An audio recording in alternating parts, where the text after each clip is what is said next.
This video is sponsored by the lovely members of my Patreon. Thank you so much, and I love you. The year was 2008. I still thought I was heterosexual and was gonna marry Alan Rickman, rest in power.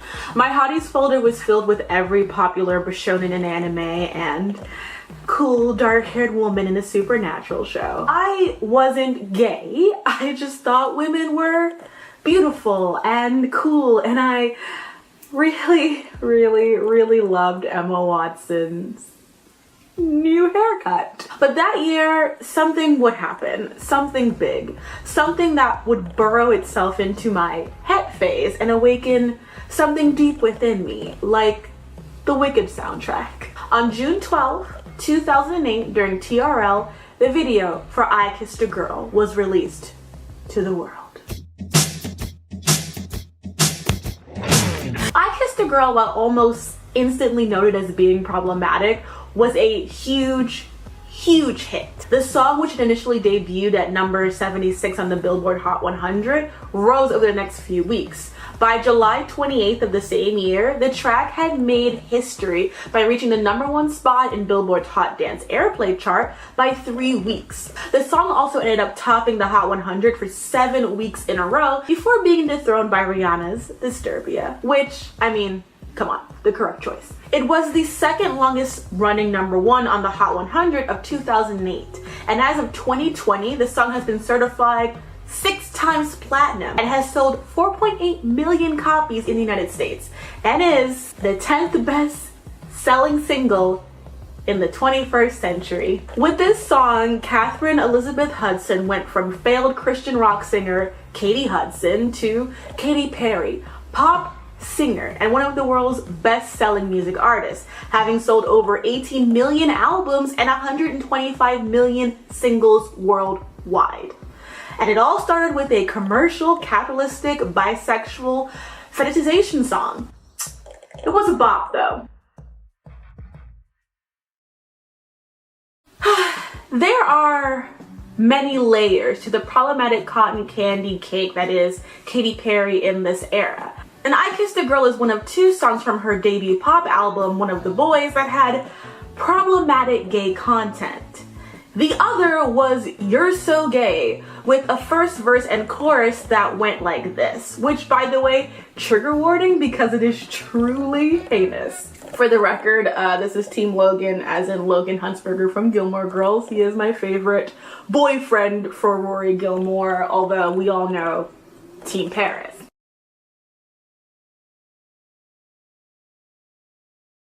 I hope you hang yourself with your H&M scarf while jerking off listening to Mozart. You bitch and moan about LA, wishing you were in the rain reading Hemingway. You don't eat meat and drive electric cars. You're so indie rock, it's almost an art. You need SPF 45 just to stay alive. You're so gay, and you don't even like boys. No, you don't even like boys. You're so gay and you don't even like boys. No, you don't even like,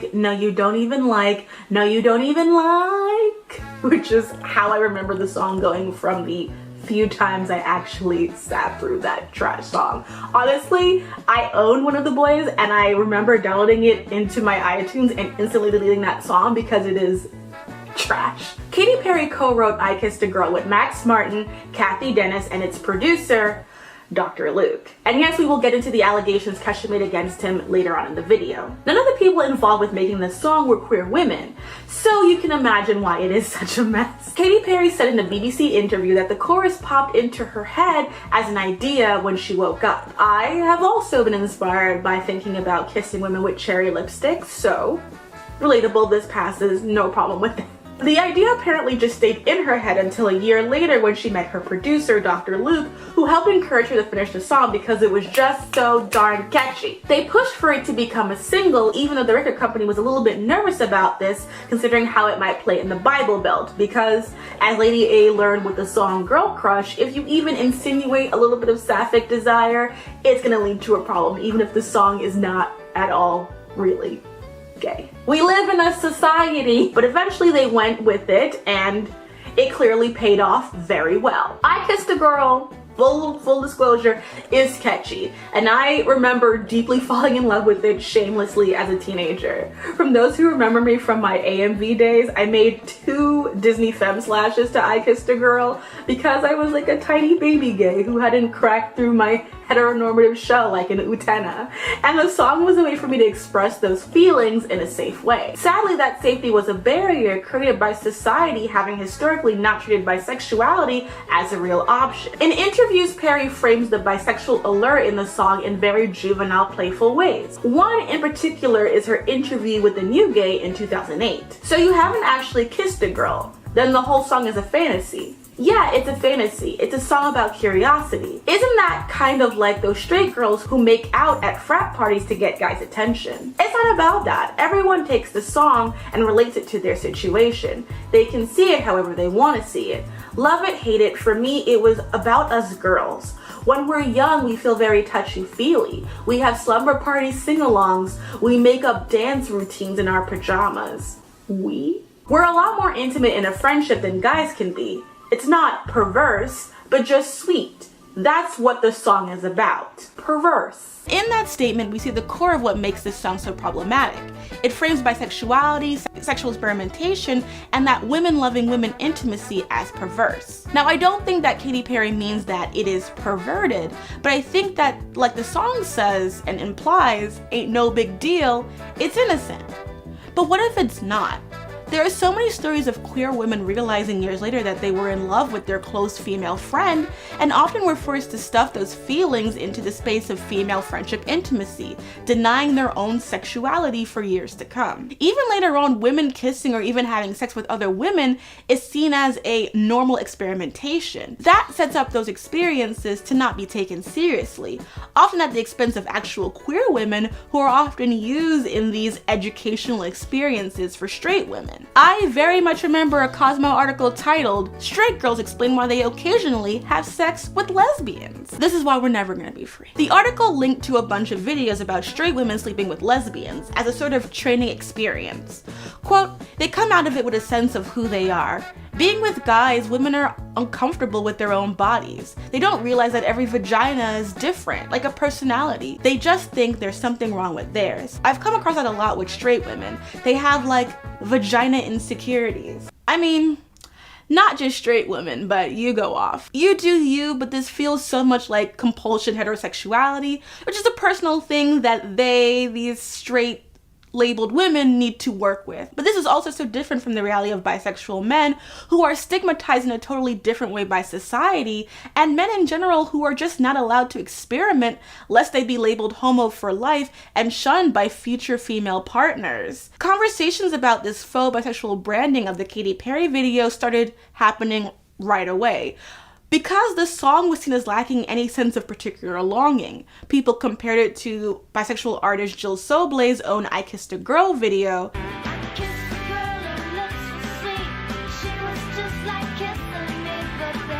And Anne DeFranco's music, who for a whole generation of white women is the supreme bisexual mommy. The issue was never, at least not in my mind, that you couldn't have songs about experimentation. It was that it didn't feel genuine. It didn't feel like she was talking about her own experience. She even admitted that she'd never kissed a girl before. And that isn't to say that you can't have the longing and have never acted on it. But the whole production just felt like a production of queerness than an actual public gay anthem. Especially because, in retrospect, of Dr. Luke's involvement.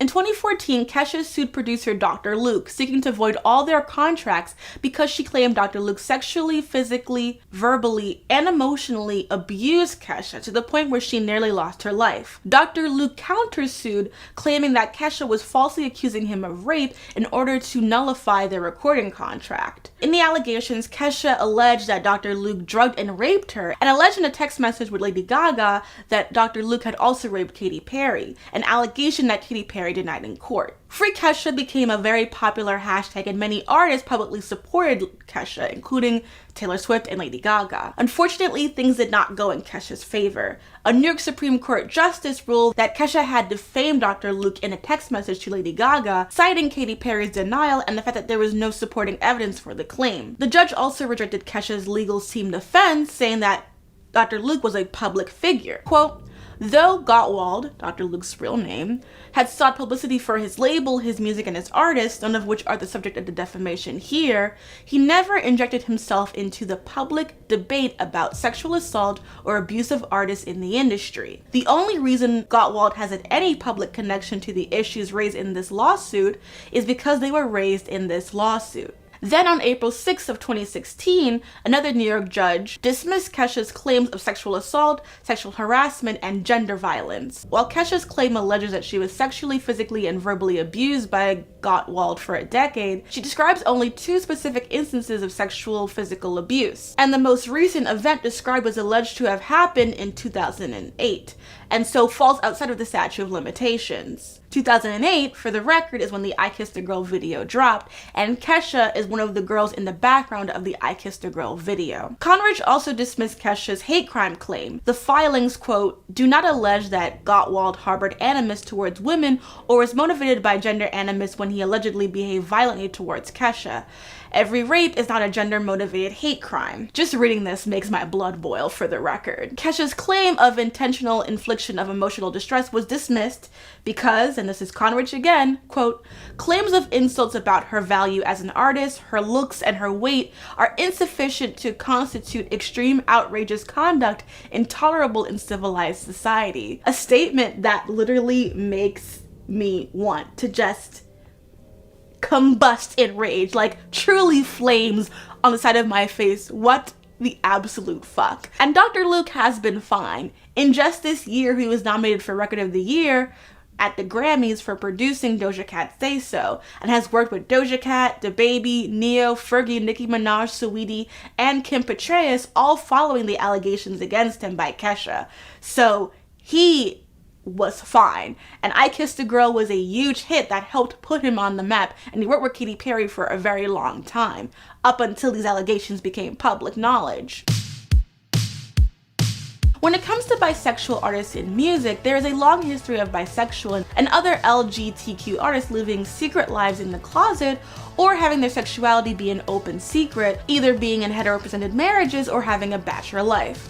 The Black blues singers Ma Rainey and Bessie Smith would both be considered somewhere on the bisexual spectrum today, and both of them have written songs that alluded to same-sex relationships at the time. One of the biggest mainstream artists to take on the label of bisexual was the late artist David Bowie, who came out as bisexual in the 1970s and gave a vision of queer TM to an entire generation of mainstream musicians. David Bowie's queer presentation is something that is still cited among gay artists as an inspiration, because he was just such a popular, respected sex symbol and artist who played openly and willingly with his sexuality and gender presentation. In his book, David Bowie Made Me Gay, 100 Years of LGBT Music, author Daniel W. Bullock discusses the late rock star's impact on popular culture and queerness that started in 1967, during a Playboy interview where he said, "It's true, I am a bisexual." 7 years later, Bowie confided to journalist Kurt Lauder that speaking to Melody Maker in this Playboy interview was, quote, "the biggest mistake I ever made.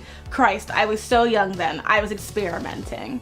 Pete Shelley of the punk band Buzzcocks, which, fantastic name, would be one of the genre's first out bisexual artists, officially labeling himself during his lifetime. And of course, there is Freddie Mercury, who was never public about his homosexuality and said that he played on the bisexual thing. He recalled in 1976, "These things always come in threes. It's always one year and everything just happens to be gay at that exact time." In 1976, he said, "Of course I play on it. It is simply a matter of wherever my mood takes me. If people ask me if I'm gay, I tell them it's up to them to find out."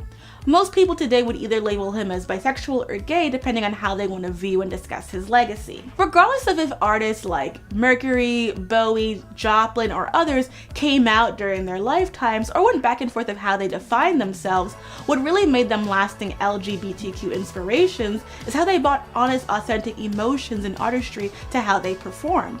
Even Mercury's Camp is a much more authentic performance of himself than the manufactured performative queerness that would eventually take hold in mainstream pop during the 2000s.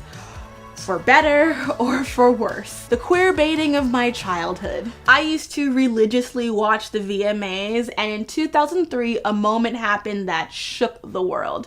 On stage, pop princesses Britney Spears and Christina Aguilera kissed Madonna while dressed like brides to Madonna's groom. It was, as the internet said that one week, a cultural reset. Even though they still try to erase Xtina from the narrative. The North remembers. I don't. I have a bun, but we're just gonna, it's fine, this works. I can live like this. This moment pretty much sums up how media love to present and see queerness with women. Heteronormative attire with the bride and groom outfits, the lingering on the kiss, and the audience reaction being paramount, especially Justin Timberlake, because he and Britney had broken up very publicly and tabloidy. Watch Framing Britney Spears if you want details on that. And while it is messy, not gonna lie, it slapped. I loved it. I lived for it. I watched that clip several times while I was editing this video. Later that year, Britney would release the song and video for Me Against the Music, featuring Madonna, and it was super sapphic and would later be recreated on Glee with the queer couple Britannia. All my people in the crowd, let me see you dance. Come on, baby, take it down, make the music dance. Hey, Britney, you say you wanna lose control. Come over here, I got something to show ya. Sexy lady, I'd rather see you bare your soul. If you think you're so hot, better show me what you got. And again, problematic maybe, but it was iconic and it slapped. You know, it was like between that and Tattoo. You guys are young. You probably don't know who Tattoo are. Let's take it back. Let's roll back history a little bit more. So Tattoo was this Russian pop alt-rock duo that became popular in 2002 for their song All the Things She Said, which had very lesbian themes at the 2003 MTV Movie Awards. See, 2003, it's coming up again. See, that was a that 2003, 1976. These are birthing years for us. These are cultural years for us. So in 2003, they performed in schoolgirl outfits and were like soaking wet and like put a whole bunch of schoolgirls on the stage together. I remember this vividly. You really had to be there. It was like a moment. I think like Snoop Dogg and P. Diddy were in the audience and they were having their whole life. Like, it was crazy. But their whole thing was basically presenting as a lesbian, bi, queer, female pop duo. Apparently, Julia Volkova is still bisexual, but who knows? That's her business. It was a huge gimmick that worked very well because I have so many Tattoo songs on my iPod. Malchiki gay, like the ot gays, no, the ot gays, no. What that told producers was that there was absolutely money in having women present as bisexual or lesbians, or at least give the image of bisexuality. It could be monetized.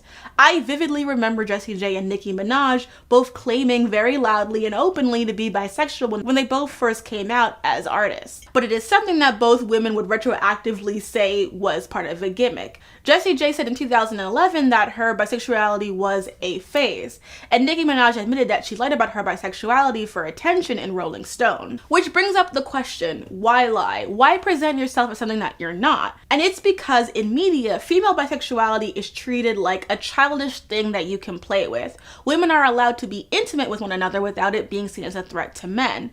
So a female artist being labeled as bisexual simply opens her up to another layer of being sexualized by a male audience, especially an audience already prepared to see said woman as a hypersexual being, added on if they are a woman of color. In Bi, Notes for a Bisexual Revolution, the author notes, female bisexuality is thus co-opted into the hegemonic male gaze, which in turn produces female sexuality on its own patriarchal, phallocentric terms. The fact that these women are bisexual and that some of them have spoken in ways that suggest a fondness for threesomes, casual sex, is only used here to exacerbate these effects of the male gaze. And again, there's nothing wrong with you in real life being into that kind of stuff, like casual sex, threesomes, healthy sex life. As long as you're doing the responsible things, like do whatever you want. There's a difference between how you as a bisexual person live your life and how bisexuality is marketed and stereotyped in the media.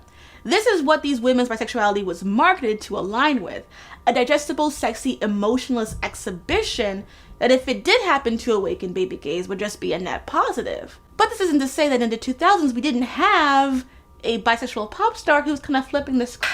I guess it's time for a confession. I am a little monster. My favorite album is The Fame Monster, followed by Born This Way, and I am very excited for Gaga to eventually win her EGOT when she puts on the musical, The Fame Monster musical. I will see it as many times as I need to, but yeah, I like Gaga. Gaga is probably, and I know the cool music kids are gonna hate me for this, but she is very much a Bowie type for a lot of millennials. That same playing with body and gender and sexuality, something that Gaga did exceptionally well in her early career. And she's always been openly, proudly, and messily a bisexual woman. Gaga was a bisexual woman in media who wasn't being sexualized in the typical way. Gaga was still, you know, often scantily dressed and semi-nude, but she always felt in control of each of her phases in weird and different ways, and not concerned about being sexy in the traditional way. Her entire energy was just vibrating this intense queerness. And she definitely built upon a foundation that was laid up by many black rappers and black icons. So, not trying to make you believe that Gaga invented wigs, because I know that always happens every time. Like Grace Jones, Lil' Kim was mixing up the wigs long before a lot of these people were doing it, okay? Lil' Kim is the blueprint. And Gaga also has a distinction of having been outly bisexual throughout her entire career, from beginning to present day. And since Gaga and her success, we have had plenty of amazing LGBTQ artists who have broken new barriers in popular music. Lil Nas X going #1 in Monstro, Call Me By Your Name, while popping on the devil and being very, very vocal about having gay sex. Love it for him, is amazing. Janelle Monáe's Dirty Computer is an album I wished I had as a child, and is like Grammy-nominated beauty. I saw her on tour for the Dirty Computer tour. It was amazing. Wish I could go again. Halsey, Megan Thee Stallion, Doja Cat, and Cardi B are all openly bisexual artists despite having hetero-presenting relationships in terms of the latter three. And I'm sure Saweetie is coming because she's a Sailor Moon fan, and if you're a Sailor Moon fan, the odds are there. It's like a 60-40 that you're gonna end up being queer, sorry to tell you. But while it's amazing that we have so many artists across genres embracing their LGBTQ status loudly and proudly, it doesn't take away from the biphobia that surrounds many of them who are labeled as bisexual, and how biphobia is often obscured by the smokescreen of thirst. The thing about biphobia is that it comes at you from two sides.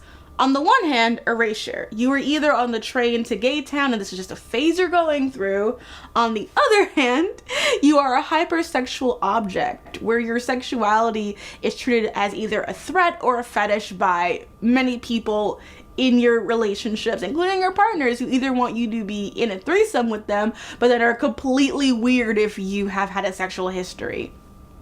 Love that for us, I guess. And in the case of male bisexuals, you are treated as an unperson who can't be trusted because of the lasting stigma of being on the down low, and being stigmatized as being carriers of HIV and AIDS. Which, time for my do not criminalize STIs soapbox I'm about to get on, but yeah, like, it's ridiculous how often bisexual people are treated as significantly more as purveyors of STIs. First of all, if you're a sexually active human being, STIs are a part of the game. It happens. I had an STI when I was monogamous and had only had 4 partners. It happens to people. It is nothing to be ashamed of.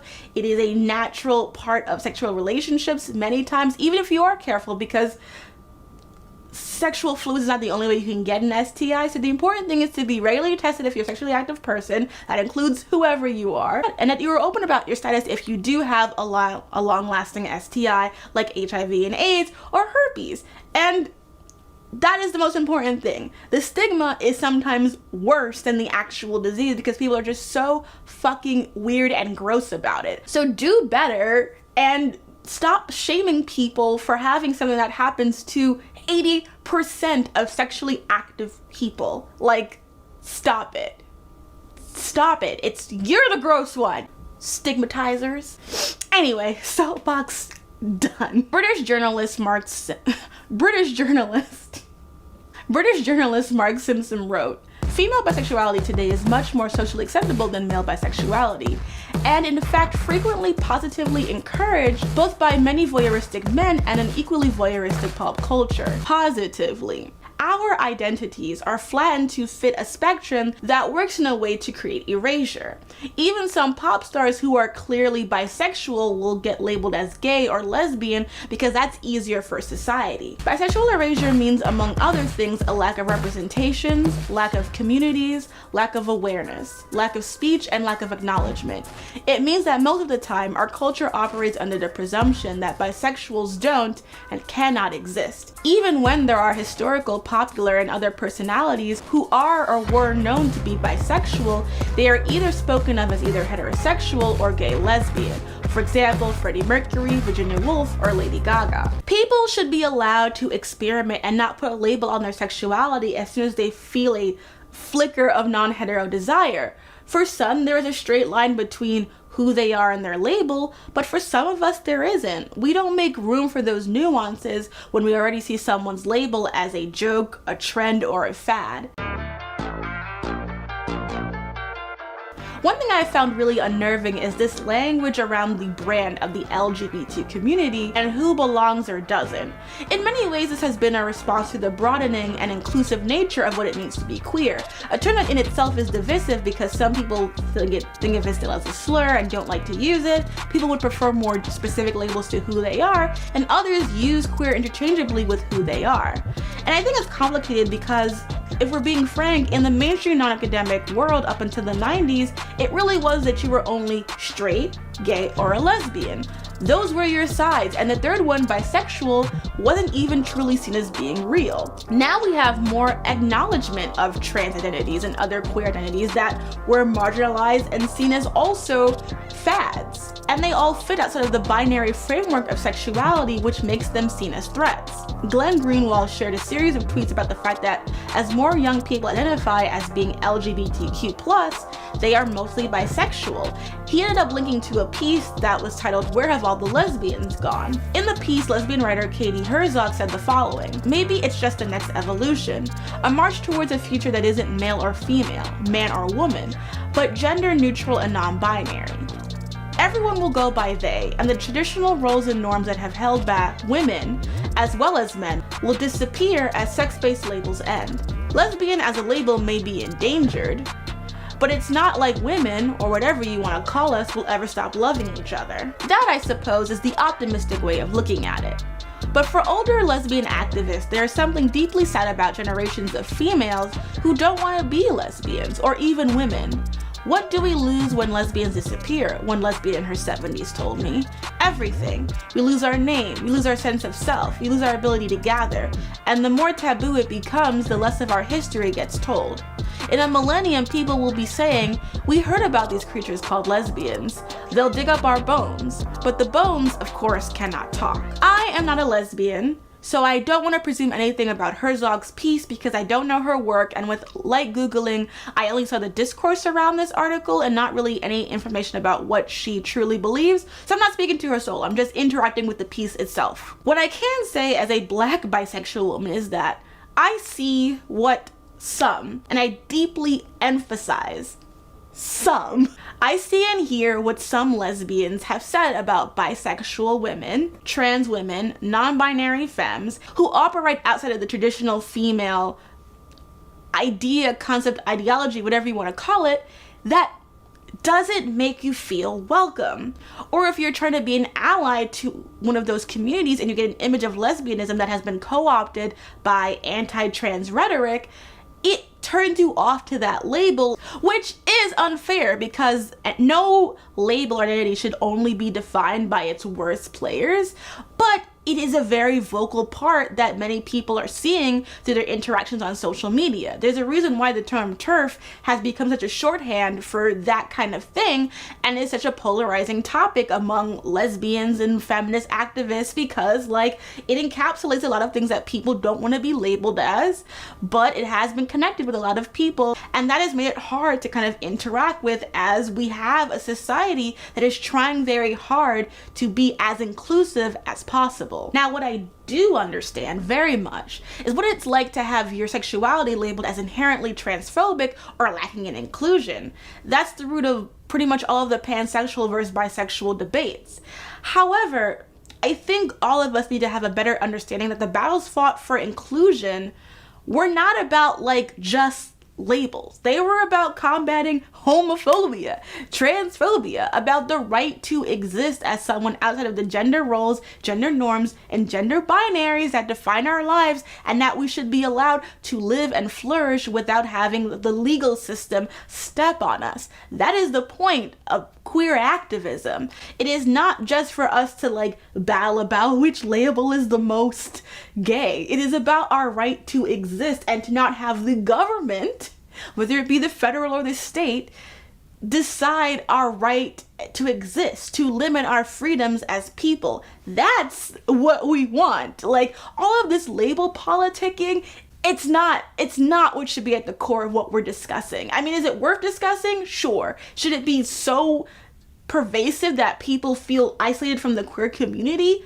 No, because we are not that far along in terms of LGBT progress that we should really be that comfortable having this be a battle that we're so busy infighting. Like, it's exhausting. So yeah, exclusionary rhetoric has to be discussed. The number of times I've seen people say it's embarrassing that ace people are included in the LGBTQ plus community is honestly really heartbreaking. What makes me uncomfortable are the amount of people who forget that up until a while ago, we were not seen as a real sexuality. Like, it has not been that long ago since being gay was a disease, like a mental condition. And let's be real, many people do not see us still as legitimate, valid people. Like, that homophobia is not gone. Bisexual transgender activist and scholar Jillian Todd Weiss writes about transphobia in her essay, GL versus BT. Quote, "We, in one way or another, were supposedly buying into and reinforcing heteronormativity. Transsexuals, transvestites, drag artists, butches, and femmes were accused of aping heterosexist gender roles. Bisexuals were accused of purposefully seeking out heterosexual privilege and literally sleeping with the enemy. No one is safe from being an outsider in the queer community. We are catty people." Because like all communities bound by surviving hatred and bigotry, it doesn't account for the fact that conservative mindsets can exist within a marginalized identity. Being inclusive shouldn't be seen as a negative. Asexual people know that their struggle is different from a lot of other queer people. I mean, of course it would be. There are always levels to privilege. I mean, like, hello, within the Black community, like, the darker you are, colorism, ableism, I mean, like, guys, like, we know oppression is not a snuggie. We don't all fit into it. It's different. There are levels to this shit. Come on. Asexual people know that their queer struggle is not the same as others. In the same way, I hope we know that being a trans person is different from being a cis LGB person. It is not a one-size-fits-all struggle. A lot of this comes from two places: the commercialization of LGBTQ culture by companies, including music companies, and the way in which we discuss minority queer identities online. Every year during Pride, companies put out rainbow-colored merchandise or flag-specific merch as a way to show that all are welcome, Black Lives Matter, love is love is love. But what does all that mean when considering how these companies spend their money? Vox did an article about this back in 2008, pointing out the company Gilead, which was sponsoring New York City Pride. So Gilead is a pharmaceutical company that makes the pill Truvada for PrEP, a medication regimen that, when taken daily, can reduce the risk of HIV from sex over 90%. Without insurance, PrEP costs over $2,000 a month. With insurance and a coupon card from Gilead, that goes down to zero. The problem is that communities where PrEP can get the greatest effect aren't getting the drug because they don't have insurance. So much like stories about how the pink ribbon and how it has done very little to make strides when it comes to breast cancer research, these companies promote a lot but do little to address issues like LGBTQ homelessness or protective legislation to protect trans and non-binary communities from being discriminated against. And when being dressed up in dresses as a man can label you a queer icon while doing very little queer progressive work, it is legitimate to have frustration about who gets entry so easily into these spaces. With online culture, which we will get into in our next video, people can craft identities and be their best or worst selves, but you also suddenly have access to identities you probably have not heard of or experienced in your day-to-day life, depending on where you live. In her book Ace, writer Angela Chen noted about sexuality, asexuality is not an internet orientation, and the internet did not lead to the invention of asexual people. People had identified as asexual for decades before, and in the 1970s bonded over asexuality in self-published works and zines. She also brought up that during the research of the Kinsey scale, Kinsey had come across people who didn't fit into his line and simply got rid of them on the scale, thereby erasing a whole generation of asexual people from the Kinsey scale. Figuring out who you are in a hypersexualized world is very difficult, and we do not give people room to safely do that. Every label becomes a competition of who can have the most members when we are allegedly a community. Artist Kehlani recently spoke about in Instagram that she's a lesbian after previously calling herself pansexual. Elliot Page, who has been out as a lesbian for so long, identifies now as a trans man. And that's amazing. Good for him. Good for Kehlani. And I'll say, every time Elliot Page comes out with a new haircut, I'm like, wow, I am attracted to men. I love him so much. He's so hot. But you know, we are figuring things out every single day. We should celebrate that we live in a society where people have the time to figure out who they are and not get locked into rigid ways of thinking and feeling forever. For most of my life this far, I thought I was heterosexual. I have an entire life ahead of me to figure out what my bisexuality means. And right now, I think I have a solid handle on it. But it could change. I mean, hell, every time I get grossly catcalled on Eastern Parkway, it changes a little bit. My God, do I hate that so much. I am wearing Inuyasha sweatpants. Leave me alone. This is why I've always related to the character of Alyssa from Chasing Amy and her situation, because in many ways it is very much a bisexual woman's dilemma. For those who don't know, Chasing Amy is a film by Kevin Smith about a man named Holden who falls in love with a lesbian named Alyssa. After a lot of sexual tension, the two eventually fall in love and get together. And Alyssa's sexuality becomes a subject of ire on multiple fronts. For the lesbian community she was a part of, she's a member that they lost. And for her boyfriend, the fact that she's had sex with a lot of men makes him feel sexually inadequate, and he slut shames her brutally. Oh, I'm sorry. Just don't do that. Do you mean to tell me that while you have zero problem with me sleeping with half the women in New York City, you have some sort of half-assed, mealy-mouthed objection to pubescent antics that took place almost 10 years ago? What the fuck is your problem? I want us to be something that we can't be. And what's that? A normal couple.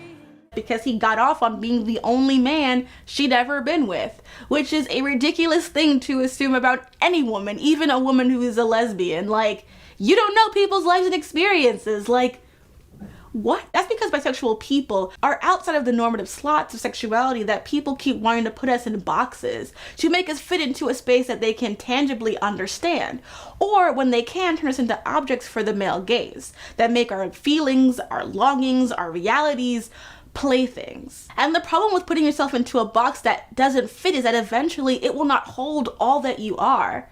I'm in a relationship with a cis woman right now, and it's very easy for us to be labeled as a lesbian relationship, but neither of us are lesbians. I'm bi and she's ace. What society sees us as versus who we are will always be an issue, because just like any hetero-presenting bisexual person with a relationship with an opposite sex person, people will look at you and see straight. You risk being erased with microaggression biphobia despite you being a queer person. It fucking sucks. I've dated cis men, bisexual men, trans women, douchebags of every type. And despite all the things that people will tell me makes me something else, I always come back to bisexual. Asexuality has always been a political label with a practical purpose. And the more important reason I identify as ace is because it has been useful to me. I had trouble understanding myself or others until I learned about asexuality. I had strong, complicated feelings around romance and sex, but lacked the language to express them. Other aces understood. Their presence in writing helped me make sense of myself and my life. Though the process of accepting asexuality involved a lot of internal resistance, it clarified my experience in meaningful ways. It showed me a new way of viewing the world. You could literally put bisexual in those spaces where she says asexual and it'd be the same. And I'm sure for anyone who feels comforted with an identity that you have, regardless of whatever contradictions people have put into it, it's the same feeling. It's why I don't think that lesbians are ever gonna end, because if the term lesbian, the history of what it means to be a lesbian, makes you feel safe, makes you feel comfortable, makes you be seen. It doesn't matter what anyone will say, you're a lesbian. I'm bisexual no matter what anyone says, because I know who I am. I know I'm not transphobic. I am bi because bisexual is the term that gave me power to be me. And that's a feeling that I will never get over being happy about. Season 3, episode 7 of Glee was the episode I Kissed a Girl, and it's the episode after Santana slaps Finn for outing her, which is like legend shit. Love that for her. And after everyone knows that she's a lesbian, an arrogant jock tries to seduce Santana to make her normal. The female members of the Glee Club defend her, and together they all sing I Kissed a Girl.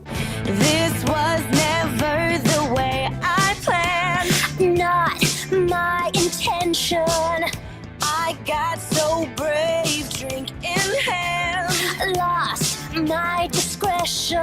Honestly, I really enjoy all the Santana bits. I always enjoy the Santana bits. She's such a fantastic bully, and like I've loved her, and like just thinking about Naya Rivera makes me cry, so I'm trying not to think about it too hard because I love her so much and I miss her all the time. And this episode, the titling, the use of I Kissed a Girl, says a lot about how the song that is very queerbaity and uses the male gaze gets used to highlight a lesbian and protect her from the male gaze.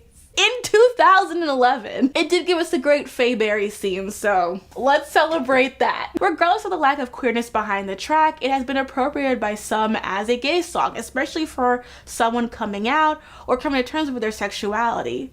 It is part of what can be so hard about this type of queer baiting music. It makes you feel things because you're filling in the gaps of what is missing. The antithesis in my mind of I Kissed a Girl for me is Janelle Monáe's Make Me Feel. You know, from the use of bisexual lighting to the fact that Monáe is a pansexual woman talking about all of this, and there is genuine fun and desire and just, it's voyeuristic in fun ways, not gross ways. It is so genuine and fun, and I'm gonna listen to it again after I finish filming this video. Like, Dirty Computer is just such a great album.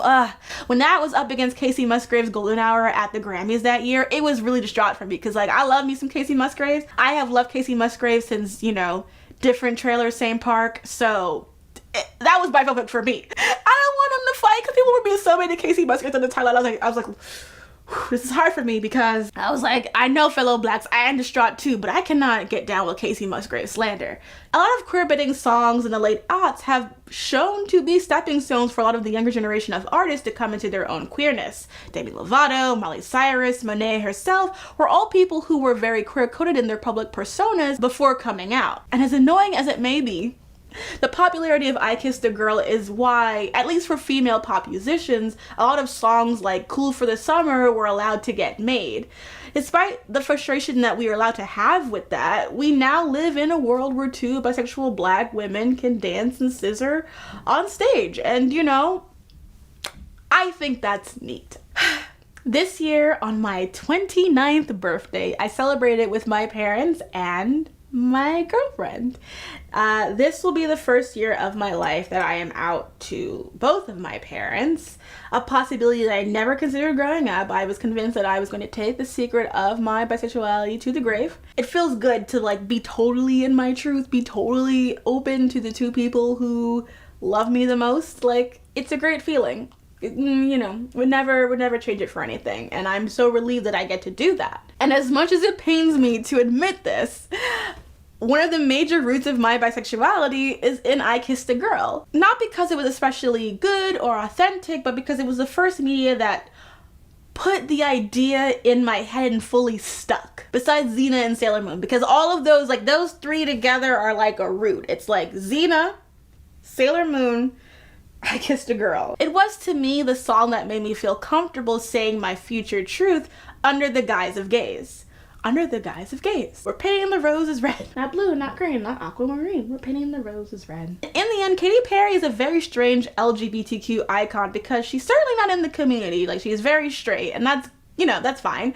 But if you look at her fashion and listen to her music, it's like, she is definitely performing for the gays in the back, you know, and that's totally fine. And like, You're So Gay is a bad song, but I think she knows that. I think she's very aware of the missteps that she has made in that early first album. It was in 2008 when it came out, and I think we really changed conversationally in the past 10 years. We've come a long way. Bisexuality wasn't as talked about back then, or any type of fluidity. If I had to write that song again, I probably would make an edit on it. Lyrically, you know, has a couple of like stereotypes in it. Your mind changes so much in 10 years and you grow so much. You know, what's true for you can evolve.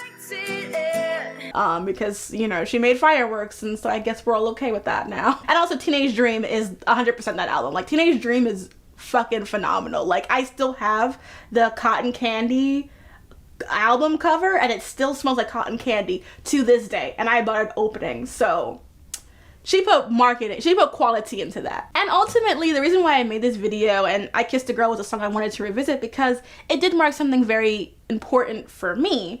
And I needed to be able to sing about kissing a girl in 2008 because I did want to. And I was able to do it in a song that gave me an out. Not everyone gets to feel safe coming out. And everyone gets to come out. I didn't feel safe in 2008. And now I do. And when I listen to the song I Kissed a Girl, I don't hear the queer baiting anymore, even though I know it's there. We're not gonna be in denial. I know it's there. But I don't feel it anymore because it's now filled with all the feelings that I feel. The realization that you love someone so deeply and it's so new and it's so beautiful and it is innocent and it's not a big deal, but it's so exciting and you like it. You really, really like it. And so, you know, I can say proudly and happily that I kiss a girl all the time and I really like it. If you like this video and videos like this, please let me know in the comments down below. Please like, share, subscribe, all that good stuff, and comment what was your problematic bisexual awakening song, queer awakening song, or just, you know, if you're hetero, what is the song that made you realize that you were heterosexual? I mean, all are welcome. Love is love is love. I will not, you know, live your truth, heteros. I mean, it's hard out here for y'all. I've seen the materials. It's a lot. This was